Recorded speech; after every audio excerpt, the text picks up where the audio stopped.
Hi viewers, welcome to filmi craft. நான் உங்கள் அருண். இந்த எபிசோட் ஒரு ஷார்ட் ஃபிலிம் எபிசோட்.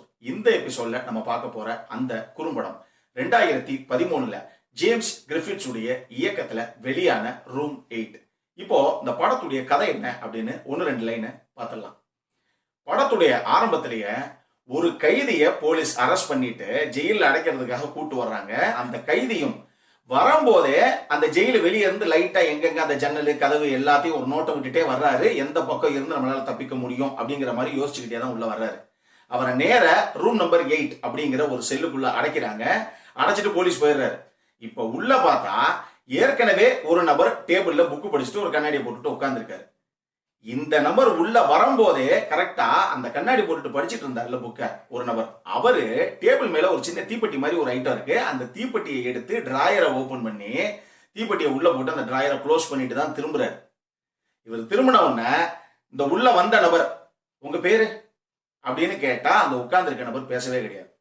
இவரு சரி என்னமோ பேசல இருந்தாலும் அப்படின்னு ஓரமா ஒரு கட்டில் போட்டிருக்கு. அந்த கட்டில்ல போய் உட்கார்றாரு இந்த கைதி.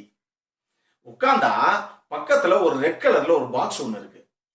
டக்குன்னு அந்த பாக்ஸ் ஓபன் பண்ணி பார்க்கலாம் அப்படின்னு அந்த பாக்ஸை ஓபன் பண்றதுக்கு கையை வைக்கிறாரு.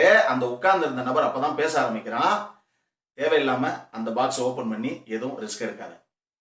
இவர் கேட்கிறாரு, ஏன் அதை ஓபன் பண்ணா என்னங்க ஆகும் அப்படின்னா, அவர் சொல்றாரு, ஓபன் பண்ணா அதுக்கப்புறம் வருத்தப்படுவேன், அப்புறம் உன் இஷ்டம், ஓபன் பண்ணா பண்ணு அப்படின்னு சொல்லிடுறாரு. ஆனா நம்மளால கியூரியாசிட்டி தாங்கவே முடியல. அப்படி என்னதான் இருக்கு அந்த பாக்ஸ்குள்ள அப்படின்னு. அந்த பாக்ஸ்குள்ள உண்மையாக என்னதான் இருந்தது, இதுக்கப்புறம் என்ன நடந்தது, இதுதான் படத்துடைய மொத்த கதையை.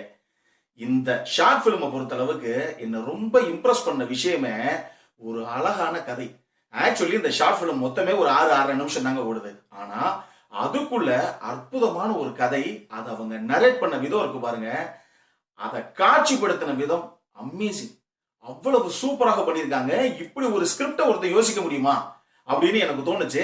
ஒரு உண்மை என்ன அப்படின்னா, இந்த ஷார்ட் பிலிமை பார்க்கும்போது கிறிஸ்டோபர் நோலன் முதல்ல இயக்குன ஒரு ஷார்ட் பிலிம் இருக்கு, டூடுல்பர்க்னு. அதுதான் ஞாபகம் வந்தது.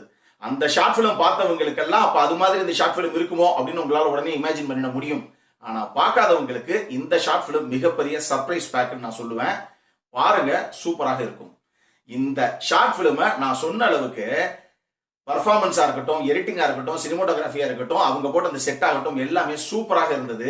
ஆனா இதெல்லாம் தாண்டி இந்த ஷார்ட் பிலிமை தனியாக தூக்கி நிறுத்தின விஷயம், இவங்க சொன்ன அந்த குட்டி கதை, அதுக்குள்ள இதை எப்படி நரேட் பண்ணாங்க, எப்படி எக்ஸிக்யூட் பண்ணாங்கிற அந்த விதம்.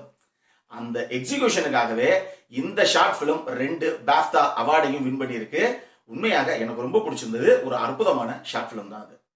இந்த ஷார்ட் பிலிமுடைய லிங்கை நான் கீழே டிஸ்கிரிப்ஷன்ல கொடுத்துருக்கேன், பார்த்து மகிழுங்கள். இந்த வீடியோ பிடிச்சிருந்ததுன்னா லைக் பண்ணுங்க, ரொம்ப பிடிச்சிருந்ததுன்னா உங்க ஃப்ரெண்ட்ஸ் எல்லாத்துக்கும் ஷேர் பண்ணுங்க. உங்களுடைய கருத்துக்கள் ஏதாவது இருந்தது அப்படின்னா கீழே இருக்க கமெண்ட் செக்ஷன்ல எங்களுக்கு தெரிவிங்க. வீடியோவை க்ளோஸ் பண்றதுக்கு முன்னாடி சப்ஸ்கிரைப் பண்ணுங்க. சப்ஸ்கிரைப் பண்ணும்போது பக்கத்தில் இருக்க நோட்டிபிகேஷன் பெல் ஐக்கானையும் கிளிக் பண்ணுங்க. அப்பதான் எங்களுடைய வீடியோஸ் எல்லாம் உங்களை ஆன் டைம் வந்து சேரும். இதே மாதிரி இன்னொரு வீடியோவோட அடுத்த முறை உங்களை சந்திக்கிற வரைக்கும் it is Arun signing off. Bye.